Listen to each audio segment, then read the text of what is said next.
स्वागत है आप सभी विद्यार्थियों का चैनल पर।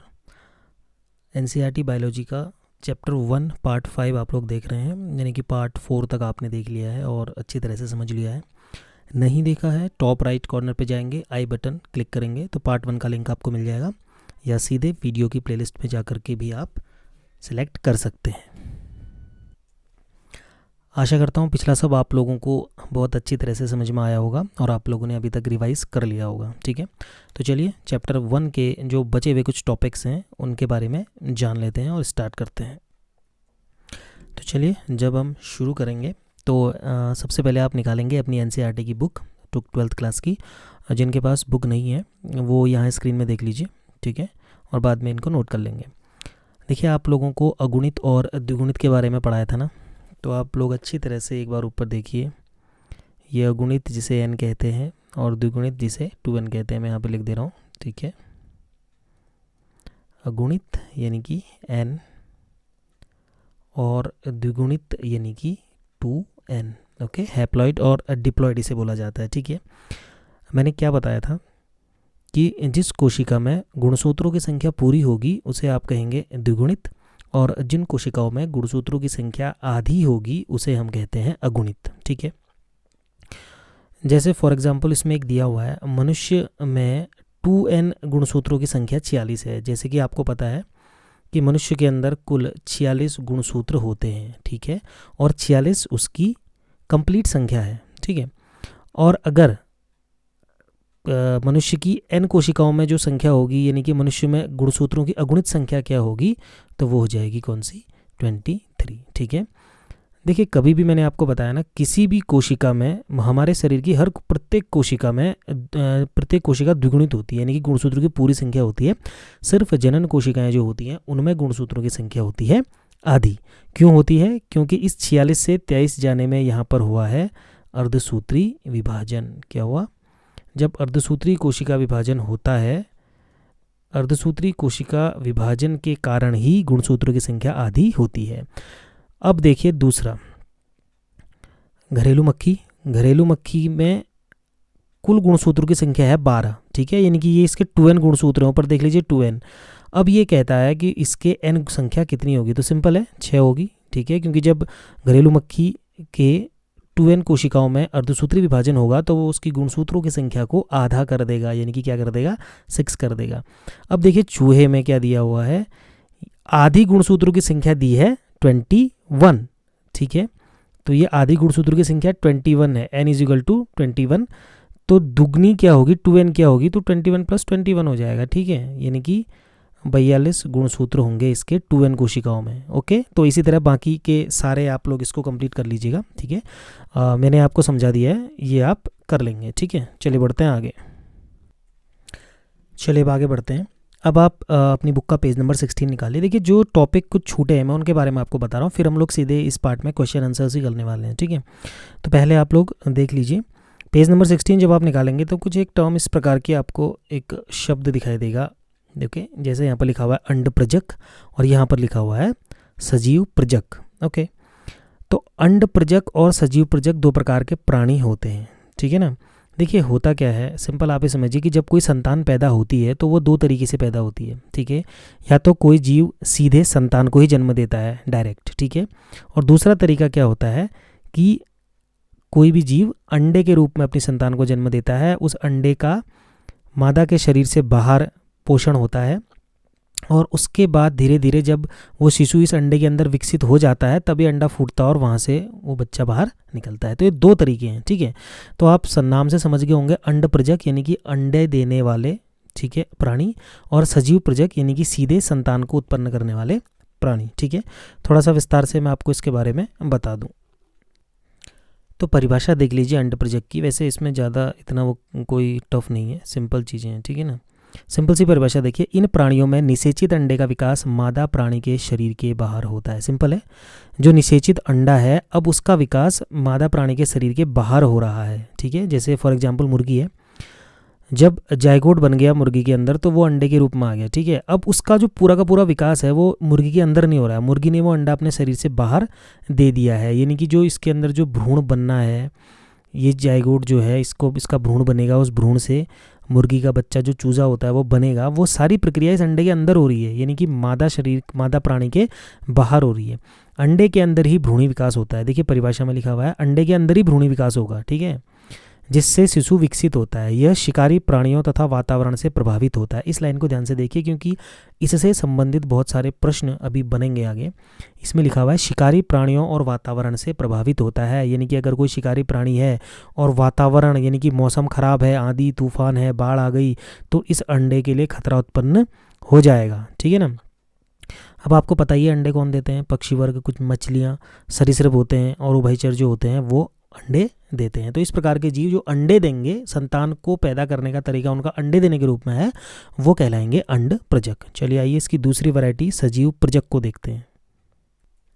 चलिए अब अगली कैटेगरी आ गई सजीव प्रजक। नाम से लग रहा है ना सजीव, सीधे सीधे पूरा जीव। सजीव प्रजक का मतलब पैदा करने वाले, इन्हें जरायुज भी कहा जाता है, इंग्लिश में बोला जाता है विविपेरस। ओके, तो इन प्राणियों में निषेचित अंडे को युग्मनज बोलते हैं ना, पिछली बार पढ़ा आपने।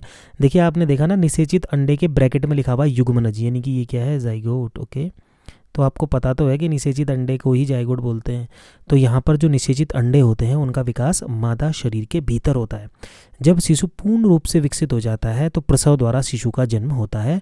आंतरिक विकास होने की वजह से खतरा काफ़ी कम होता है। समझ गए होंगे, परिभाषा में ही समझ में आ गया होगा।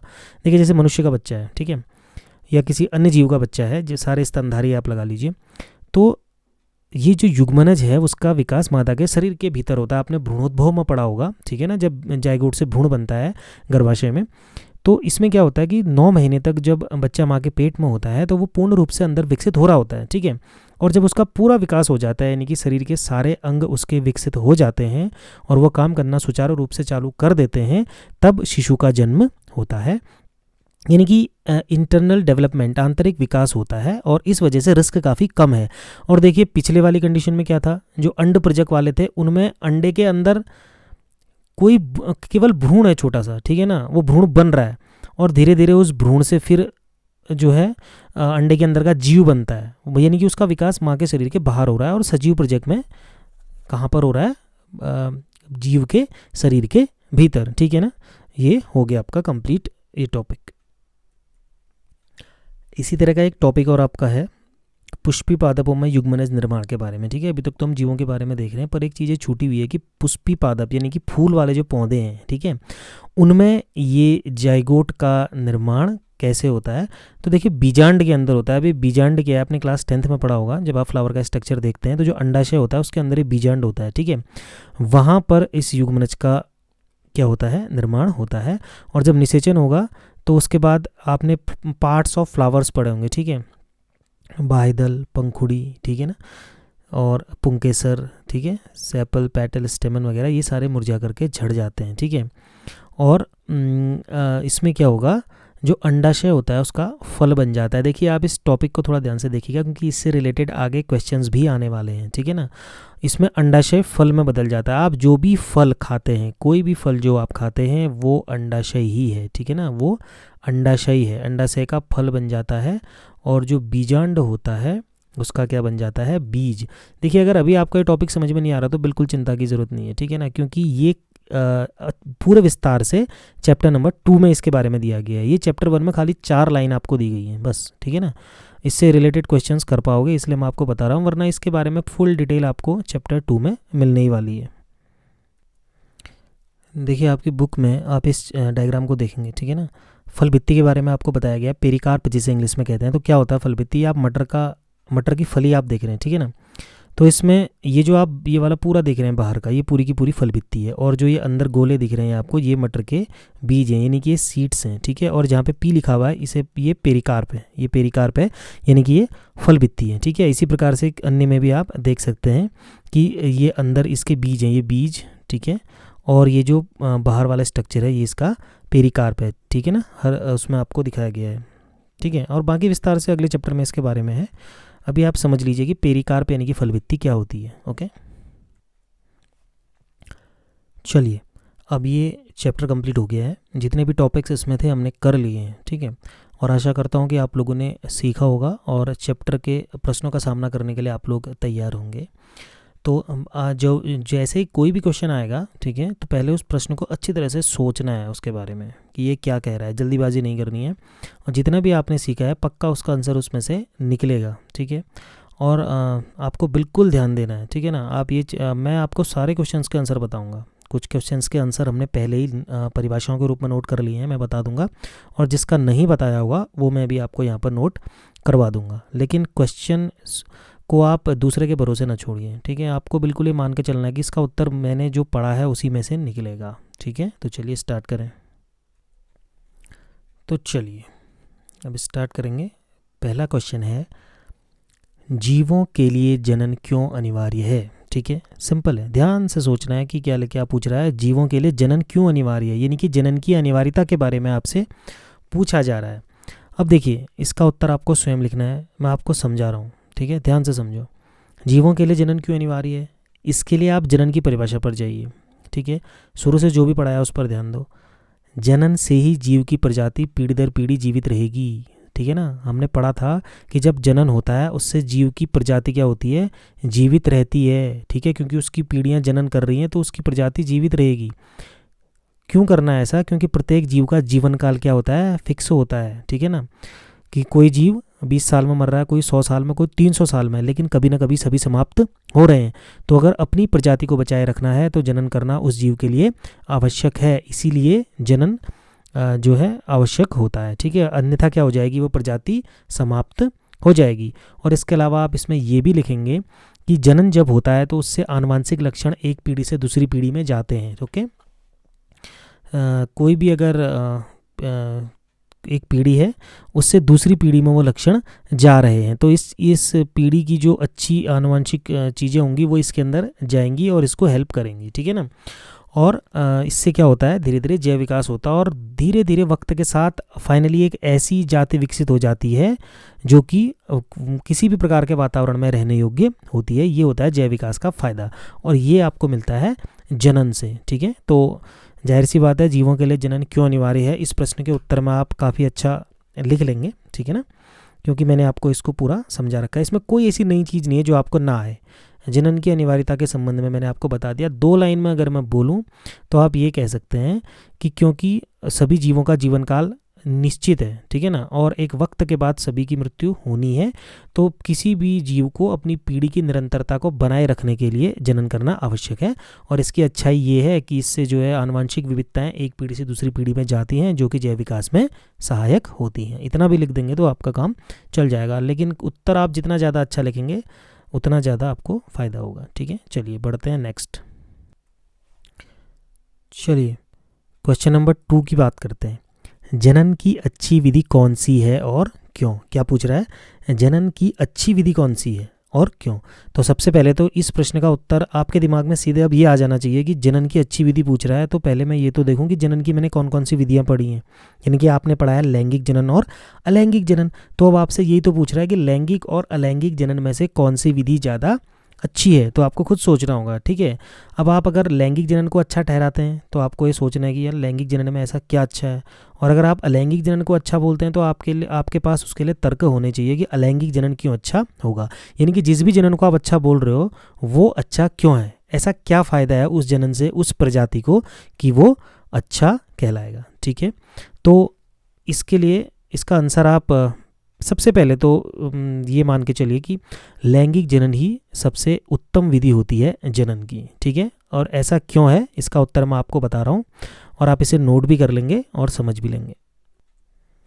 तो देखिए जनन की अच्छी विधि कौन सी है और क्यों में अलैंगिक और लैंगिक जनन अगर दोनों के बीच तुलना की जाए तो लैंगिक जनन विधि ही अच्छी मानी जाएगी। कारण क्या है, अर्धसूत्री विभाजन द्वारा जब युग्मक निर्माण होता है तो गुणसूत्रों की संरचना में भिन्नता उत्पन्न होती है, ठीक है। ये चीज़ को आप ध्यान रखेंगे, बहुत बार आएगा आगे कि भिन्नता, ठीक है, या विभिन्नता, ठीक है ना, विभिन्नता उत्पन्न होती है जिसके कारण संतान अपने जनक के पूर्ण समान नहीं होती। इस क्रिया द्वारा विविधता उत्पन्न होती है जो जैव विकास में सहायक होती है, ठीक है। तो इससे आपको ये कैसे पता चला कि अच्छी विधि कौन सी है, तो इसमें अच्छाई क्या है। देखिए होता क्या है, ध्यान से समझिएगा, अच्छाई वाली बात जो है मैं आपको बता रहा हूँ। कोई जीव है, ठीक है ना, फॉर सपोज आप ये मानिए कि कोई एक जीव है, इस जीव के अंदर एक नॉर्मली जो इसके लक्षण हैं वो इसको अपने वातावरण में रहने के योग्य बनाते हैं। ठीक हो गया। धीरे धीरे क्या होगा, वातावरण परिवर्तित हो गया, ठीक है ना। लेकिन ये जीव अगर अलैंगिक जनन विधि से जनन कर रहा होगा, ठीक है ना, अगर अलैंगिक विधि से जनन कर रहा होगा तो आपको पता है कि अलैंगिक में जैसे जीन्स इसके अंदर होंगे वही इसकी अगली पीढ़ी में भी जाएंगे। तो जो ये वाली संतान होगी, अगर ये सर्वाइव नहीं कर पा रहा है किसी वातावरण में, तो ये भी नहीं कर पाएगा, क्योंकि सेम इसका डीएनए ही इसके अंदर जा रहा है। अब अगर हम बात करें लैंगिक जनन की, ठीक है, तो लैंगिक जनन में आपको जो सबसे ज़्यादा ध्यान देने वाली बात यह है कि आप फिर से एक बार लैंगिक जनन के पर आ जाइए। लैंगिक जनन में हमने क्या पढ़ा था, दो अलग अलग जीवों के डीएनए मिल रहे हैं, ठीक है ना। फॉर एग्जांपल एक जीव ये है और दूसरा जीव ये है, इसके अंदर अपना डीएनए है, इसके अंदर अपना डीएनए है, ठीक है। जब ये अर्धसूत्री विभाजन करते हैं जीव युग्मक बनाने के लिए, तो इसका कुछ भाग इसमें चला जाएगा, कुछ भाग इसमें चला जाएगा। जब ये युग्मनज बनेगा तो ये दोनों के लक्षण इसमें मिक्स होते हैं। तो ये जीव जो अब बनेगा, एक ऐसा जीव जिसमें दोनों के लक्षण हैं, यानी कि ये ज़्यादा स्ट्रॉन्ग जीव होगा, ठीक है ना, क्योंकि इसमें विविधताएं पाई जाएंगी। और इस तरह से बना हुआ जीव हमेशा जैव विकास में सहायक होता है, ठीक है। तो ये जो जीव बनेगा ये अपने वातावरण में अच्छी तरह से सर्वाइव कर पाएगा, क्योंकि इसमें किसी एक ही जीव के नहीं, दो अलग अलग जगह के इसमें डीएनए इसके पास आए हैं। तो यही कारण है कि लैंगिक जनन विधि को हमेशा अच्छा माना जाता है। आप देखिए, आप जैसे पौधों के केस में हम मान लेते हैं कि कोई आपने पौधा उगाया, अगर उसने अलैंगिक जनन करके या उसमें कलिका बनी, कुछ भी बना, तो उससे दूसरा पौधा वैसा ही बना। अब अगर इस पौधे की प्रजाति में कोई कीड़ा लग जा रहा है या इस पौधे की प्रजाति को कोई जीव नुकसान पहुंचा रहा है, तो इससे लड़ने की क्षमता इसमें नहीं है। अब इसकी ये संतान है जो कि अलैंगिक जनन से बनी है, तो ये भी तो बिल्कुल वैसी बनेगी। वो क्षमता इसके अंदर जादू से थोड़ी आ जाएगी अचानक, ठीक है ना। इसका मतलब ये कि ये जीव भी उस कीड़े के प्रकोप से मर जाएगा। लेकिन अगर लैंगिक जनन से कोई संतान बन रही है तो उसमें जो है दो अलग अलग जीवों के लक्षण होंगे, अलग अलग डीएनए होंगे। तो हो सकता है किसी एक पौधे के अंदर उस जीव से लड़ने की क्षमता हो, दूसरे में ना हो, लेकिन अगर इससे वो क्षमता उसमें आ जाएगी तो जो नई प्रजाति बनेगी वो क्या करेगी, उस किसी भी मतलब अपने आप को वो सर्वाइव कर सकती है आराम से, आप इतना समझ लीजिए, ठीक है ना। तो यही कारण है, क्योंकि विभिन्नताएं होंगी तो जैव विकास में सहायक होगा। और जैव विकास का मतलब ये है कि विकसित होते होते वो जीव बहुत शक्तिशाली हो जाता है और अपने वातावरण से सामंजस्य बना सकता है, ठीक है ना। तो इसलिए जनन की सबसे अच्छी विधि कौन सी है, लैंगिक जनन ही मानी जाती है। ओके, चलिए बात करते हैं क्वेश्चन नंबर 3। ओके, तो देख लेते हैं तीसरा प्रश्न क्या है। अलैंगिक जनन द्वारा उत्पन्न संतति को क्लोन क्यों कहा गया है। मैंने कहा था जब मैंने आपको अलैंगिक जनन पढ़ाया था, इस शब्द को ध्यान से देख लीजिएगा, क्वेश्चन में आएगा। अलैंगिक जनन से जो उत्पन्न हो रही है संतान, उसको क्लोन क्यों कहते हैं। यानी कि एक चीज़ तो आपको ये पता चलेगी कि अलैंगिक जनन से जो संतान बनती है उसको क्लोन कहते हैं। अब लेकिन ये पूछ रहा है क्यों कहते हैं भैया, ठीक है ना, क्या कारण है कि उसको क्लोन कह रहे हैं। तो सोचो, अलैंगिक जनन की परिभाषा वापस अपने दिमाग में लाओ, ठीक है, सिंपल है। जब अलैंगिक जनन आपको पढ़ाया तब मैंने बताया था कि जो संतान उत्पन्न हो रही है, देखिए फिर से समझिए, एक ही जीव संतान पैदा करता है ना अलैंगिक जनन में, उस एक जीव से दो संतान पैदा हो रही है माना, ठीक है, एक बन गई ये, एक बन गई ये। अब जो ये बनी ये इसके जैसी है, यानी कि ये संतान नंबर 1, ये संतान नंबर 2, और ये इनका फादर, यानी कि जिससे बने हैं अलैंगिक जनन, ठीक है। इसमें होता क्या है, नंबर 1 और नंबर 2 बिल्कुल दोनों एक दूसरे से सेम है, ठीक है। यानी कि जो क्वालिटी नंबर 1 की है वही क्वालिटी नंबर 2 की भी है, जो डीएनए नंबर 1 के पास है वही डीएनए नंबर 2 के पास भी है। तो कभी भी आपको पता है क्लोन किसे कहते हैं, जो दो चीज़ें बिल्कुल एक जैसी होती हैं उन्हें तो हम क्लोन कहते हैं। तो ये पहली वाली संतान जब दूसरी वाली संतान से बिल्कुल मिलती है तो इसे हम तभी तो क्या बोलते हैं, क्लोन बोलते हैं, ठीक है। और ये जिससे पैदा हो रही है बिल्कुल उसके जैसी भी दिखती है, यानी कि ये नंबर 1 जो है ये फादर के भी सेम है, ये नंबर 2 जो है ये फादर के भी सेम है, और 1 और 2 आपस में भी सेम है, ठीक है। तो इसीलिए अलैंगिक जनन द्वारा जो भी संतान उत्पन्न होती है उसे क्या कहा जाता है, क्लोन कहा जाता है, ठीक है। और देखिए दो चीज़ें आप याद रखिएगा, इनका जो आकार होता है और आनुवंशिकी होती है बिल्कुल समान होते हैं। और क्लोन का मतलब ही क्या है, कोई भी ऐसे जीव जो, दो चीज़ें आप नोट कर लीजिए, आकार और आनुवंशिकी, ठीक है। कोई भी दो जीव जो आकार और आनुवंशिकी में समान होंगे उन्हें हम क्या कहते हैं, क्लोन कहते हैं। यानी कि इसका स्ट्रक्चर और इसके अंदर का जो डीएनए है, वो कंटेंट पूरा का पूरा वो दोनों सेम है, तो वो क्या कहा जाए, ऐसा जीव क्या कहलाएगा, क्लोन कहलाएगा। तो तीसरा क्वेश्चन मेरे ख्याल से आपका क्लियर हो गया होगा कि अलैंगिक जनन से जो संतान उत्पन्न हो रही है उसको क्लोन क्यों कहते हैं। जिसने अलैंगिक जनन की परिभाषा को अच्छी तरह से रिवाइज किया था उन लोगों को इसका आंसर बिना मेरे बताए ही आ गया होगा। चलिए बढ़ते हैं नेक्स्ट। चलिए बात करें क्वेश्चन नंबर 4 की। 3 क्वेश्चन हो गए ना आपके। चौथा प्रश्न है, लैंगिक जनन के परिणाम स्वरूप बनी संतति को जीवित रहने के अच्छे अवसर होते हैं, क्यों? क्या यह कथन हर समय सही होता है? ध्यान से फिर से, लैंगिक जनन के परिणाम स्वरूप बनी संतति, यानी कि जब लैंगिक जनन यानी कि सेक्सुअल रिप्रोडक्शन जब होता है और उसके बाद जो संतान बनती है उसको जीवित रहने के ज़्यादा अच्छे अवसर होते हैं, कह रहे हैं। ठीक है, अब किससे ज़्यादा अच्छे अवसर होते हैं? जो अलैंगिक जनन से संतान बनती है उससे ज़्यादा अच्छे अवसर मिलते हैं लैंगिक जनन से बनी संतान को, ये आपसे कह रहा है। ठीक है, समझिए आप, लैंगिक जनन से जो संतान बन रही है उसकी जो संतान है वो ज़्यादा अच्छी तरह से जीवित रह सकती है, क्यों? ठीक है ना, चलिए समझते हैं। देखिए वैसे इस क्वेश्चन का आंसर मैंने भी आपको थोड़ी देर पहले बताया है। आप अगर थोड़ा सा अपना माइंड यूज़ करेंगे तो इस क्वेश्चन को और अच्छी तरह से समझ पाएंगे।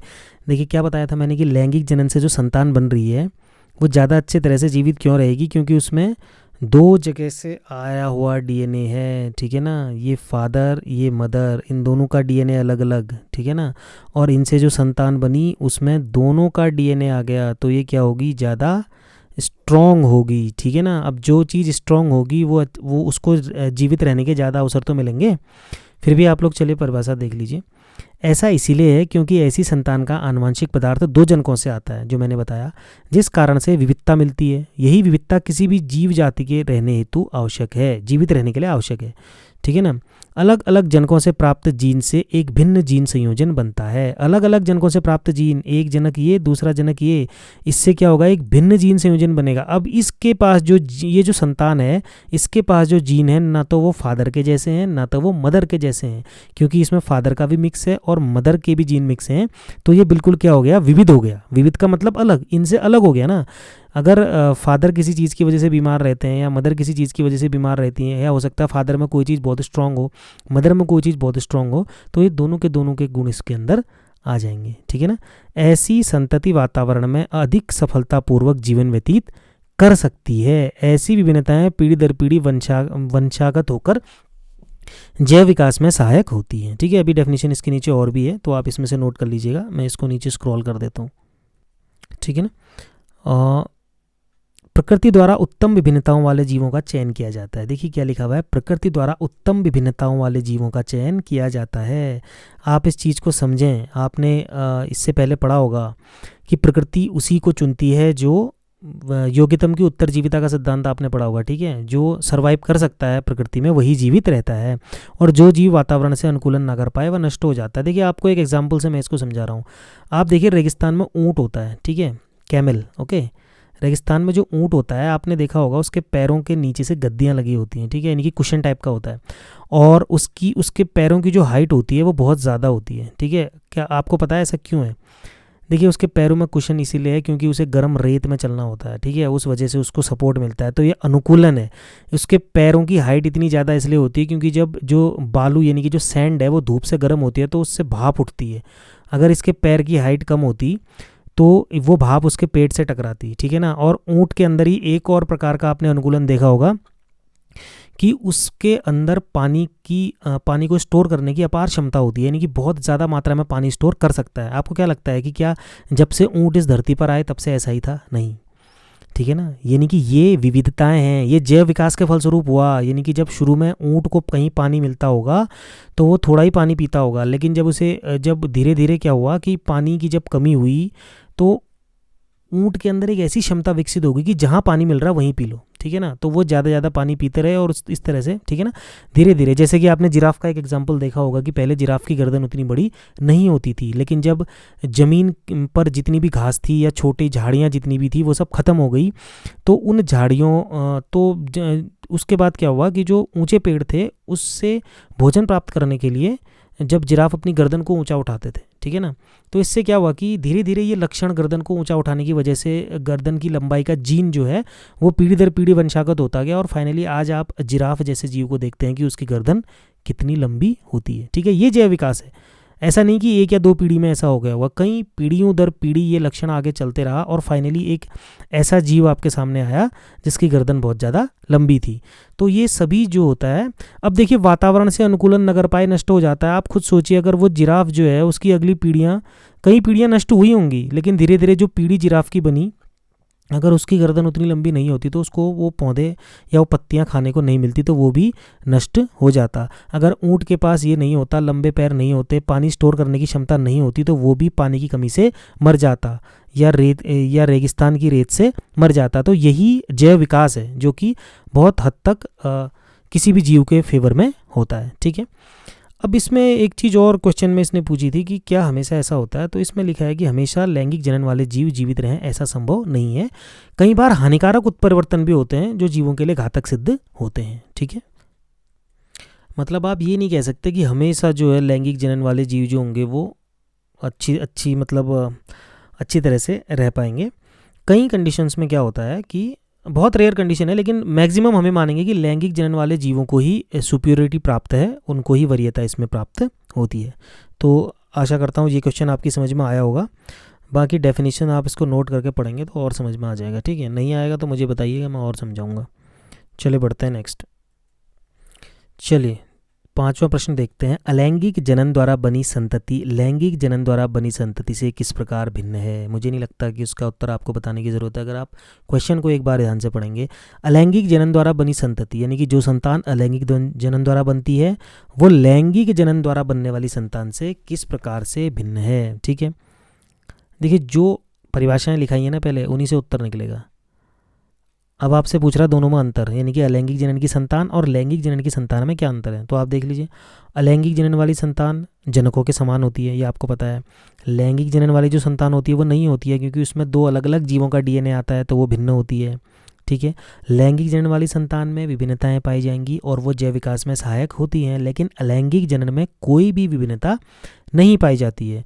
अलैंगिक जनन वाली संतान तो सेम होती है और उसे हम क्लोन कहते हैं। ठीक है, कोई जैव विकास में सहायता नहीं करती अलैंगिक जनन की संतान। ठीक है, तो इसका मतलब ये है कि पुराना जो भी पढ़ाया है वहीं से इस क्वेश्चन का आपको आंसर निकलेगा। ठीक है, खुद इसका आंसर आप कर लीजिएगा। ओके, चलिए बढ़ते हैं नेक्स्ट। चलिए 6th क्वेश्चन क्या है? अलैंगिक तथा लैंगिक जनन के मध्य विभेद स्थापित करो। कायिक जनन को प्रारूपिक अलैंगिक जनन क्यों माना गया है? ठीक है, अब इस क्वेश्चन में आपको क्या बताऊं, बताइए। अलैंगिक जनन लैंगिक जनन पूरा पढ़ा दिया, उनके मध्य विभेद यानी कि डिफरेंस। ठीक है, अंतर पूछ रहा है लैंगिक और अलैंगिक जनन के मध्य। फिर एक दूसरा क्वेश्चन और है इसमें कि कायिक जनन को प्रारूपिक अलैंगिक जनन क्यों माना गया। अब अगर आपने दोनों जनन सही से पढ़े हैं तो खुद इसका उत्तर कर लोगे। ठीक है, फिर भी आपको मैं थोड़ा बहुत बता देता हूँ। ठीक है, इसमें क्या है, आप कम से कम 5 अंतर तो लिख ही सकते हो। ठीक है ना, एक आध अंतर मैं आपको बता दे रहा हूँ, बाकी आप खुद से करना। अलैंगिक जनन और लैंगिक जनन में विभेद। ठीक है ना, अब देखिए अलैंगिक जनन में युग्मक जनन नहीं होता। देखिए अलैंगिक जनन में युग्मक नहीं बनते हैं। ठीक है ना, जैसे लैंगिक जनन में युग्मक बन रहे थे ना, नर के अंदर नर युग्मक, मादा के अंदर मादा युग्मक। नर युग्मक शुक्राणु था, मादा युग्मक अंडा। अगर ऐसे फ्लावर्स के केस में कहें तो वहाँ भी बनता है। ठीक है ना, लेकिन अलैंगिक जनन में कोई भी युग्मक नहीं बनता। याद कीजिए, याद आएगा। दूसरा पॉइंट आप कह सकते हैं कि आनुवांशिक विभिन्नताएं जो होती हैं वो लैंगिक जनन में तो होती हैं, क्योंकि दो अलग अलग जीवों से डीएनए आ रहा है, लेकिन अलैंगिक जनन में कोई आनुवांशिक विभिन्नताएं नहीं होती हैं और अलैंगिक जनन किसी भी प्रकार से जैव विकास में सहायक नहीं होता है। ठीक है ना, और आप इसको मैंने अभी थोड़ी देर पहले और समझाया है। ठीक है, अलैंगिक जनन में एक और खासियत है, आप ये लिख सकते हैं कि अलैंगिक जनन में एक ही जीव संतान उत्पन्न करने में सक्षम है, लेकिन लैंगिक जनन में 2 जीवों की आवश्यकता होती है। ठीक है, इसी प्रकार आप बहुत अन्य महत्वपूर्ण अंतर भी बता सकते हैं, खुद कीजिएगा, मैंने समझा दिया है। ठीक है, चलिए बढ़ते हैं नेक्स्ट। देखिए इसमें एक टॉपिक छूटा आपका, ये एक 6th क्वेश्चन जो है उसमें एक पार्ट और है, कायिक जनन को प्रारूपिक अलैंगिक जनन क्यों माना गया है। सिंपल, देखिए कायिक जनन यानी कि वेजिटेटिव रिप्रोडक्शन जो है उसको अलैंगिक जनन क्यों माना गया है, तो आप ध्यान दीजिए, हमने अलैंगिक जनन के अंदर ही तो कायिक जनन को पढ़ा था, भूल गए आप। कायिक जनन ही तो अलैंगिक जनन की जो कंडीशंस है ना वो बिल्कुल कायिक जनन में भी वैसा ही होता है। देखो ध्यान से, इस क्वेश्चन का सीधा सीधा आंसर ये है, जिस प्रकार अलैंगिक जनन में अर्धसूत्री विभाजन नहीं होगा, ठीक है, और अलैंगिक जनन की संतानों में कोई विविधता नहीं होती है, ठीक है, सेम उसी प्रकार से जब कायिक जनन यानी कि वेजिटेटिव प्रोपेगेशन होता है तो उससे भी जो नया पौधा बनेगा वो भी आनुवांशिक रूप से बिल्कुल कैसा होता है, जैसा कि जिससे वो पैदा हो रहा है, जिससे वो बन रहा है, बिल्कुल आकार और बनावट में मात्र पौधे के जैसा ही होगा।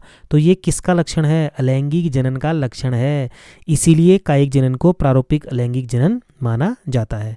दूसरी बात आप ये कह सकते हैं कि जैसे अलैंगिक जनन में एक ही जनक जो है वो संतान उत्पन्न करता है, सेम कायिक जनन में भी क्या होता है, एक ही पौधे से दूसरा पौधा उत्पन्न हो जाता है। मैंने आपको बहुत अच्छी तरह से इसको समझा रखा है, बस आप ये समझ लीजिए, यही कारण है कि कायिक जनन को प्रारूपिक अलैंगिक जनन माना जाता है। चलिए आगे बढ़ते हैं, बात करते हैं 7th क्वेश्चन की। कायिक प्रवर्धन से क्या समझते हैं, कोई 2 उपयुक्त उदाहरण दीजिए। ठीक है, कायिक प्रवर्धन यानी कि वेजिटेटिव प्रोपेगेशन। ठीक है, तो कायिक प्रवर्धन क्या है, कैसे होता है, कितने प्रकार का है, इसके सारे उदाहरण मैंने विस्तार के साथ बताए हैं पिछले वीडियोज़ में। तो ये क्वेश्चन भी आपका क्या हो गया, कंप्लीट हो गया। चलिए बढ़ते हैं आगे। अब बात करते हैं क्वेश्चन नंबर 8 की। ठीक है, तो 8th क्वेश्चन है, व्याख्या करें। पहला है किशोर चरण, दूसरा है प्रजनक चरण और तीसरा है जीर्णता चरण या जीर्णावस्था। ठीक है, तो इन तीनों के बारे में हमने इससे पहले नहीं पढ़ा है, लेकिन ये बहुत सरल है। अब मैं इसे आपको समझा रहा हूँ, चलिए ध्यान से देखिए। देखिए सिंपल है, बहुत सिंपल। किशोर चरण यानी कि जुवेनाइल फेज। ठीक है, किसी जीव की लैंगिक जनन के योग्य बनने से पहले की अवस्था, यानी कि आप ये कह सकते हैं कि किशोर चरण में कोई भी जीव अभी लैंगिक जनन नहीं करेगा, यानी कि लैंगिक जनन करने से जस्ट पहले वाली अवस्था है। इस अवस्था के बाद जीव लैंगिक रूप से परिपक्व होता है, यानी कि अभी उसमें परिपक्वन का काम चल रहा है। ठीक है, प्राणियों में किशोर अवस्था और पौधों में इसको कायिक अवस्था कहते हैं। जन्म से जनन अवस्था के मध्य की अवस्था है, यानी कि ये जन्म हो गया और यहाँ पर ये जनन करने योग्य बन जाएगा और यहाँ पर ये जीर्णावस्था में पहुँच जाएगा। तो इस और इसके बीच की जो अवस्था है, यहाँ ये वाली कंडीशन है किशोर चरण। ठीक है ना, तो अभी किशोर चरण में जीव जो है लैंगिक रूप से परिपक्व हो रहा है, लेकिन जनन करने योग्य अभी बना नहीं है। जनन करने योग्य बनने से पहले वाली जो अवस्था है वो क्या कहलाएगी, किशोर चरण। चलिए देखते हैं नेक्स्ट। देखिए दूसरा प्रजनक चरण। ठीक है ना, यानी कि रिप्रोडक्टिव फेज, नाम से ही समझ में आ जाना चाहिए आपके। रिप्रोडक्टिव फेज, रिप्रोडक्शन यानी कि जनन। ठीक है, प्रजनक चरण, प्रजनन प्रारंभ करने की अवस्था। ठीक है ना, यह किशोर चरण के समाप्त होने पर प्रारंभ होती है। अभी आपने इस पढ़ा था ना इससे पहले कि किशोर चरण के बाद सीधे जनन करने वाली अवस्था आएगी। ठीक है, तो ये आ गई प्रजनक चरण। इसमें जनन प्रावस्था भी हम कहते हैं और प्राणियों में अनेक शारीरिक परिवर्तन होते हैं। देखिए सभी जीवों में क्या होता है इस कंडीशन में, यानी कि जब कोई भी जीव जनन करने योग्य बन जाता है, हो जाता है, तो आप सोचिए उसके लैंगिक अंगों में कितने परिवर्तन होंगे, उसके शरीर में कितने हार्मोनल चेंजेस होंगे। और अगर जो पौधे होते हैं उनमें भी फूल खिलने शुरू हो जाते हैं, क्योंकि आपको ये पता होना चाहिए कि जो पुष्प है पौधे में वही उसके लैंगिक अंग जो होते हैं पुष्प के अंदर ही होते हैं। ठीक है ना, इसी अवस्था में जीव संतान उत्पन्न करने योग्य होता है। तो 1 नंबर में माना पूछा जा सकता है कि जीव संतान कौन सी अवस्था में उत्पन्न करता है, तो प्रजनक चरण जो होता है। ठीक है, रिप्रोडक्टिव फेज जो होता है। ठीक है, तो एक और 3rd पॉइंट इसमें बच गया, वो भी देख लेते हैं। देखिए 3rd है जीर्णता चरण यानी कि सेंसेंट फेज। ठीक है ना, इसमें क्या होगा, किसी जीव की प्रजनन की क्षमता समाप्त होने लगती है, तब से अंत तक की अवस्था, यानी कि जब वो जनन करने योग्य नहीं रहा अब, और वहाँ से उसके मरने तक की अवस्था क्या कहलाएगी, जीर्णता अवस्था कहलाएगी। इसे जीवन चक्र की अंतिम अवस्था कहा जाता है। प्रजनन की आयु समाप्त होना ही जीर्णता है, यानी कि जब जीव अब जनन करने योग्य नहीं है, यानी कि उसके अंदर युग्मक नहीं बन रहे हैं, तो उसमें जनन करने की क्षमता अब नहीं है।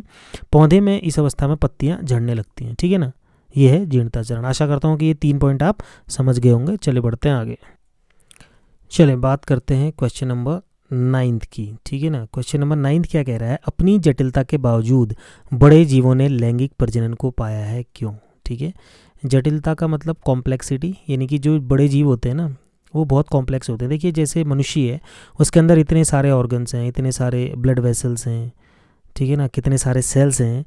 तो ये कहता है कि इतना जटिल होने के बावजूद भी जो बड़े जीव हैं उन्होंने लैंगिक प्रजनन को पाया, यानी कि सेक्सुअल रिप्रोडक्शन करते हैं बड़े जीव। ठीक है ना, ऐसा क्यों करते हैं। तो जब भी आपको इस प्रश्न का उत्तर लिखना होगा तो सबसे पहले तो आप क्या करेंगे, लैंगिक प्रजनन की तारीफ करेंगे, यानी कि लैंगिक प्रजनन की जो परिभाषा है और लैंगिक प्रजनन के जो इंपॉर्टेंट पॉइंट्स हैं वो आप इसमें लिख देंगे। ठीक है, लैंगिक प्रजनन क्या होता है करके जब आप ये लिख देंगे तो उसके बाद मैं आपको इसका आगे का आंसर बताता हूँ, वो नोट कर लीजिए। ठीक है ना। लैंगिक जनन के बारे में जब आप थोड़े से इंपॉर्टेंट पॉइंट लिख देंगे कि लैंगिक जनन में युग्म कैसे बनते हैं, फिर युग्मनज बनता है, निषेचन होता है, युग्मनज बनता है, उससे भ्रूण बनता है, वो जब चीज़ें आप लिख देंगे फिर आप इसको लिखना, अपनी जटिलता के बावजूद बड़े जीवों ने लैंगिक प्रजनन को पाया है, क्यों। इस प्रकार के जनन में संतति अपने जनक के समान नहीं होती। सिंपल सी बात है, आपको पता है कि लैंगिक जनन में संतान अपने जनक के समान नहीं होती है। इसमें विभिन्नताएं पाई जाती हैं जो जीव को उसके वातावरण से अनुकूलन करने में मदद करती हैं। इससे जैव विकास होता है, प्राणियों की बेहतर किस्म उत्पन्न होती है। अब देखिए, जहाँ पर भी फायदे वाली चीज़ें आएंगी तो आपको यही लिखना है कि प्राणियों की बेहतर किस्म उत्पन्न होती है। देखिए इसमें क्या पूछ रहा है आपसे कि बड़े जीवों ने लैंगिक प्रजनन को क्यों अपनाया, यार उनमें लैंगिक प्रजनन ही क्यों होता है। किसी भी चीज़ को कोई क्यों अपनाता है, क्योंकि उसमें कुछ क्वालिटीज़ होती हैं, ठीक है ना। यानी कि मैंने आपको बताया था ना, जैव विकास एक अच्छी क्वालिटी है। इससे देखिए वातावरण में अनुकूलन करने में मदद मिल रही है। तो जो अच्छी चीज़ें हैं वो सब आपको यहाँ पर इसमें पॉइंट में लिखनी है, ठीक है। तो लैंगिक जनन द्वारा प्रतिकूल परिस्थिति में जीव की निरंतरता बनी रहती है, ठीक है ना। जब कंडीशंस अच्छी नहीं होती है ना, जब खराब कंडीशंस होती हैं, तब भी जीव जो है जीवित रहता है। किस वजह से, क्योंकि वो लैंगिक जनन से बना हुआ जीव है, उसके अंदर ऐसी क्वालिटीज़ हैं कि वो सर्वाइव कर लेगा उस वातावरण में, जी सकता है वो, ठीक है। तो यही कारण है कि बड़े जीवधारियों में लैंगिक जनन पाया जाता है, ठीक है ना। कोई भी जीवधारी लैंगिक जनन को क्यों अपनाएगा, जब उसमें कुछ अच्छी क्वालिटीज़ होंगी। और लैंगिक जनन के बारे में आपको पता है, जो उसकी अच्छी क्वालिटीज़ हैं वो ये हैं कि वो जैव विकास में सहायक हैं, ठीक है। और उससे जो जीव उत्पन्न होता है वो अपने वातावरण में अच्छी तरह से अनुकूलन कर लेता है। यही बातें सारे क्वेश्चंस में, यही बातें बार बार रिपीट हो रही हैं, अभी तक आपको अच्छी तरह से याद हो जाना चाहिए, ठीक है। चलिए बढ़ते हैं आगे। देखिए बात करते हैं 10th क्वेश्चन की। 10वां प्रश्न है, व्याख्या करके बताएं कि अर्धसूत्री विभाजन तथा युग्मक जनन सदैव अंतर संबंधित, यानी कि अंतर्बद्ध, एक दूसरे से कनेक्टेड हैं। इसका मतलब है कि एक दूसरे से जुड़े हुए होते हैं। क्या, कौन कौन?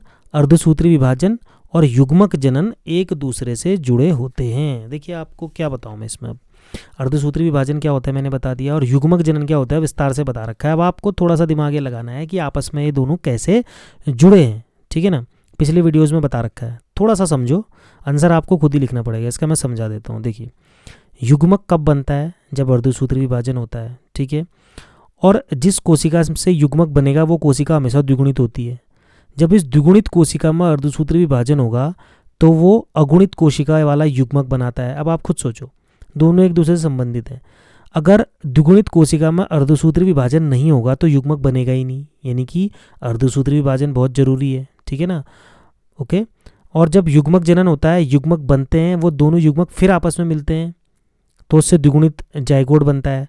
उस जायगोट से नया जीव बनता है, फिर उसके अंदर की कोशिकाओं में फिर से अर्धसूत्री विभाजन होता है, फिर युग्मक बनता है। यानी कि बिना इन दोनों प्रक्रियाओं के लैंगिक जनन नहीं हो पाएगा। इसलिए अर्धसूत्री विभाजन और युग्मक जनन एक दूसरे से बिल्कुल क्या होती हैं, संबंधित होती हैं। चलिए बढ़ते हैं अगले में। चलिए बात करते हैं क्वेश्चन नंबर 11 की। प्रत्येक पुष्पित पादप के भाग को पहचानें तथा लिखें कि वह अगुणित है या द्विगुणित, ठीक है ना, अगुणित है या द्विगुणित। अब ये क्वेश्चन आप कब सॉल्व कर पाओगे, जब आपको अगुणित और द्विगुणित के बारे में समझ में आएगा, ठीक है। देखिए जिनको अभी तक अगुणित और द्विगुणित के बारे में समझ में नहीं आया, इससे पहले के जितने वीडियोस बने हैं उसमें मैंने विस्तार से इसके बारे में बताया है, एक बार वहाँ जा करके वीडियोस देख लेंगे। और जिनको समझ में आ गया है, मुझे लगता है कि इनमें से मैक्सिमम क्वेश्चंस के जो आंसर हैं, जितने भी मतलब ये पॉइंट यहाँ पर लिखने हैं, वो सारे के सारे आप लोग मुझे बता दोगे, ठीक है। अब देखिए ये क्या कह रहा है कि ये सब क्या है, एक फ्लावर के पार्ट्स हैं, यानी कि ये फूल के भाग हैं, ठीक है। अंडाशय, परागकोश, अंडा, पराग, नर युग्मक, युग्मनज, ये सब एक फूल के भाग हैं, यानी कि एक पौधे के भाग आप मान सकते हो, सारे फ्लावर के पार्ट हैं।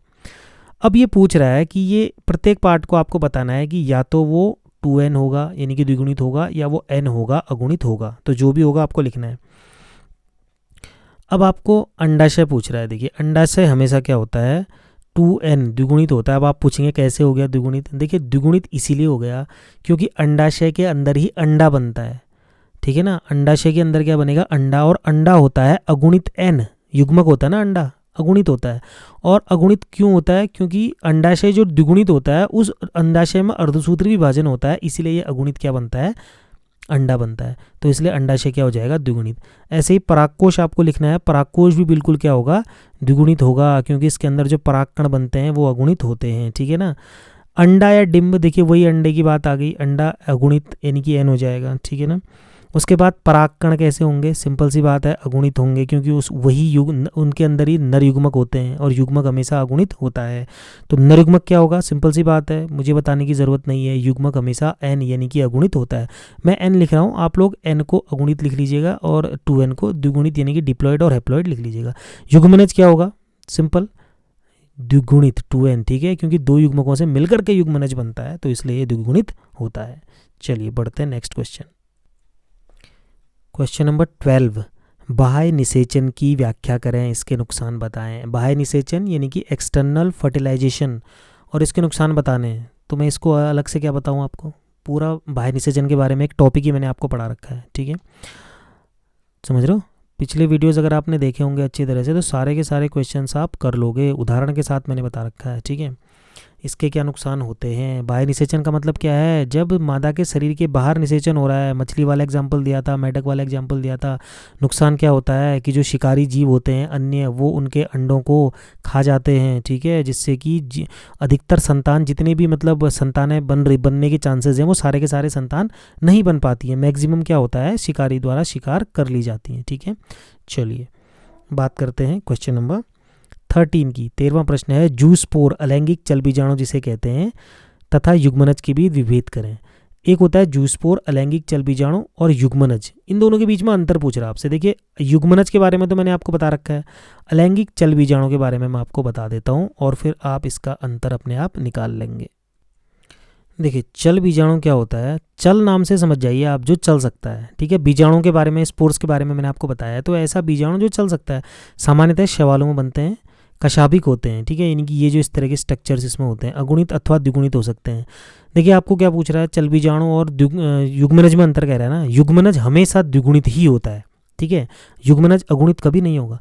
लेकिन ये जो चल बीजाणु है ये अगुणित भी हो सकता है और द्विगुणित भी हो सकता है। एक अंतर तो ये हो गया, सीलिया के कारण चल बीजाणु चल होते हैं, यानी कि ये मोटाइल होते हैं और चल सकते हैं। ये आप स्ट्रक्चर देख सकते हैं चल बीजाणु का। वैसे भी युग्मनज के बारे में आपको बताया कि लैंगिक जनन से बनता है। जब एक नर युग्मक एक मादा युग्मक मिलते हैं तो युग्मनज बनता है और युग्मकों के संलयन से बनता है। युग्मनज चलता नहीं है, अचल होता है, ठीक है, और युग्मनज हमेशा द्विगुणित होता है, ठीक है। और जब आप इस क्वेश्चन का आंसर लिखेंगे तो कॉपी के बीच में एक लाइन खींचेंगे, एक तरफ आप लिखेंगे चल बीजाणु, दूसरी तरफ आप लिखेंगे युग्मनज। चल बीजाणु के बारे में मैंने आपको बता दिया, युग्मनज के बारे में पहले बता चुका हूँ, दोनों में आप अंतर इसका कर लेंगे। चले बढ़ते हैं नेक्स्ट। 14th क्वेश्चन है, युग्मक जनन और भ्रूणोद्भव के बीच अंतर स्पष्ट कीजिए। युग्मक जनन यानी कि गैमेटोजेनेसिस, जब युग्मक बन रहे थे, ठीक है ना, याद कीजिए। नर युग्मक शुक्राणु जनन, मादा युग्मक अंड जनन और भ्रूणोद्भव, भ्रूण कैसे बन रहा था जब युग्मनज से भ्रूण बनता है, तो इसके बारे में मैंने आपको पूरा स्ट्रक्चर सहित इसको मैंने समझाया है, ठीक है। चलिए तो सीधे बात करेंगे क्वेश्चन नंबर 15 की। एक पुष्प में निषेचन पश्च परिवर्तनों की व्याख्या करें, ठीक है ना। एक फूल में निषेचन के बाद क्या क्या होता है, जब एक पुष्प यानी कि निषेचित हो जाता है तो उसमें उसके बाद क्या होता है, ये आपसे पूछ रहा है, ठीक है। देखिए ये एक ऐसा क्वेश्चन है जो कि सेकंड चैप्टर को पढ़ने के बाद आपको ज़्यादा अच्छी तरह से समझ में आएगा, लेकिन क्योंकि यहाँ पर पूछा गया है तो मैं इसका आंसर आपको बता दे रहा हूँ, देख लीजिए। देखिए सिंपल है, पुष्प में निषेचन के बाद क्या होता है, निषेचन जब हो जाता है तो उस पौधे में बाह्य दल और पुंकेसर जो होते हैं वो झड़ जाते हैं, फूल से अलग हो जाएंगे। बीजांड बीज में परिवर्तित हो जाएगा, अंडाशय फल में परिवर्तित हो जाएगा और युग्मनज से भ्रूण का निर्माण हो जाएगा, ठीक है। 16th क्वेश्चन है, एक द्विलिंगी पुष्प क्या होता है। अपने आसपास से 5 द्विलिंगी पुष्पों को एकत्र करें और इनके वैज्ञानिक नाम, ठीक है। द्विलिंगी पुष्प के बारे में मैंने आपको द्विलिंगी के बारे में बताया ना। कोई भी द्विलिंगी जीव क्या होता है जिसमें एक ही जीव में दोनों जननांग होते हैं। तो द्विलिंगी पुष्प क्या होगा, ऐसा फूल जिसमें नर और मादा भाग दोनों एक ही फूल के अंदर होंगे। चित्र में देख लीजिए, आपकी बुक में भी दिया होगा, सेकंड चैप्टर में भी आपको दिख जाएगा, ये द्विलिंगी पुष्प है, देखिए, ठीक है। आप इसमें देखिए कि ये वाले पार्ट हैं, ये नर वाले भाग, ठीक है ना, देखिए मेल पार्ट ये वाला है और फीमेल पार्ट ये बीच वाला है, ठीक है। यहाँ से जब परागकण यहाँ जाते हैं तो उसके बाद अंदर यहाँ जाएंगे, ये अंडाशय वाला भाग है, ठीक है। इसके बारे में डिटेल में हम बाद में पढ़ेंगे। आप ये समझ लीजिए कि इसको द्विलिंगी पुष्प क्यों कहा जा रहा है, क्योंकि उसमें नर और मादा दोनों भाग एक ही साथ इस फूल के अंदर उपस्थित हैं, इसलिए ये एक द्विलिंगी पुष्प है।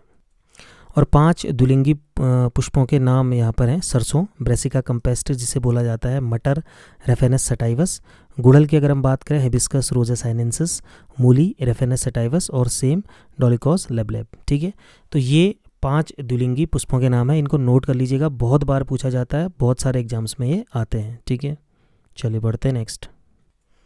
17th क्वेश्चन है, किसी भी कुकुरबिट पादप के पुष्पों की जांच करें और पुंकेसरी और स्त्री केसरी पुष्पों को पहचानने की कोशिश करें।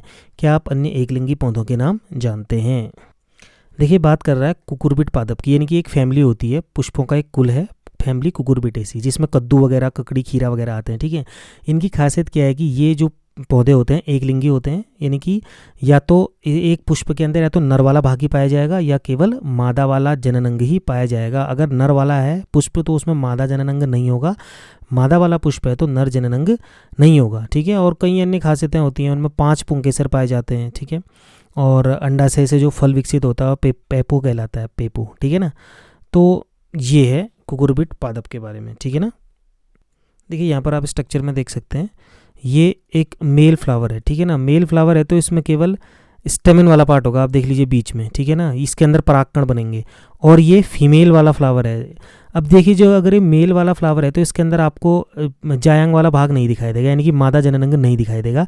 और ये जो दूसरा वाला फूल है, जो फीमेल वाला फ्लावर है, देखिए ये अंडाशय वाला भाग आपको दिख रहा है, इसके अंदर आपको ये स्टेमन वाला पार्ट यानी कि नर वाला पार्ट नहीं दिखेगा। ये वाले में, इस वाले में मादा नहीं दिखेगा, इस वाले में नर नहीं। ठीक है ना, तो ये है कुकुरबिटेसी फ्लावर। और अगर हम बात करें, आपके प्रश्न में पूछा गया है कि अन्य बताइए कोई, तो मक्का, खजूर, नारियल, पपीता, ये सारे के सारे अन्य कुकुरबिट पादप में आते हैं। ठीक है, चलिए बढ़ते हैं आगे।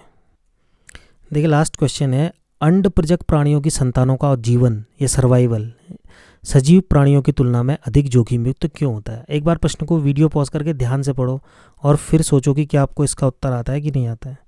सिंपल है, देखिए क्या पूछ रहा है, अंडा देने वाले प्राणी की संतान को ज़्यादा खतरा है, कह रहा है, क्यों ऐसा है? ठीक है ना, अब आप खुद ही सोचो, यहाँ पर क्या हो रहा है, युग्मनज का विकास मादा के शरीर के बाहर हो रहा है। ठीक है ना, कैल्शियम का कवच होता है और उसके अंदर एक जो भ्रूण है वो विकसित होता है। ठीक है, जैसे चिड़ियाँ हो गई, मुर्गी हो गई, इनकी सारा का सारा विकास अंडे के अंदर ही हो रहा है। इसमें एक्सटर्नल डेवलपमेंट होता है। ठीक है, तो शिकारियों से खतरा है। अगर पर्यावरण या वातावरण अच्छा नहीं हुआ, आंधी तूफान, बाढ़, कोई भी ऐसी चीज़ जीव को नुकसान पहुंचा सकती है। ठीक है ना, ठीक है, तो आप देख सकते हैं कि इस प्रकार से जो है, ये जो अंडे होते हैं इनके अंदर ही पूरे के पूरे भ्रूण का विकास हो रहा होता है, तो इसलिए इसको ज़्यादा रिस्क है। ठीक है ना, और सजीव प्रजक में क्या होगा कि मादा के शरीर के अंदर उसका विकास होता है तो उसको उतना ज़्यादा खतरा नहीं है।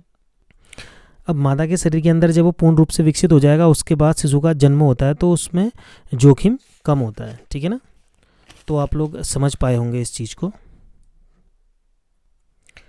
तो प्यारे विद्यार्थियों, पाठ 1 के सारे 18 प्रश्न हमने पूरे कर लिए हैं। ठीक है, प्रश्न ऐसा नहीं है कि केवल इतने ही हैं, अगर आप बुक को ढंग से देखेंगे तो हज़ारों प्रश्न इस पाठ से बन जाएंगे। और अगर आप पूरी ईमानदारी से चैप्टर को पढ़ेंगे तो कोई भी प्रश्न कहीं से भी आएगा, आप उसको हल कर लेंगे। ठीक है, आशा कर रहा हूँ कि आप इन सभी क्वेश्चंस को अपनी फेयर कॉपी में करेंगे और बार बार इनको रिवाइज करेंगे। ठीक है, तो पहला चैप्टर आपका कंप्लीट हो चुका है। ठीक है, तो चलिए मिलते हैं चैप्टर नंबर 2 में, जो है पुष्पी पादपों में प्रजनन। ठीक है ना, उसमें उस चैप्टर को हम पढ़ेंगे। Till then take care.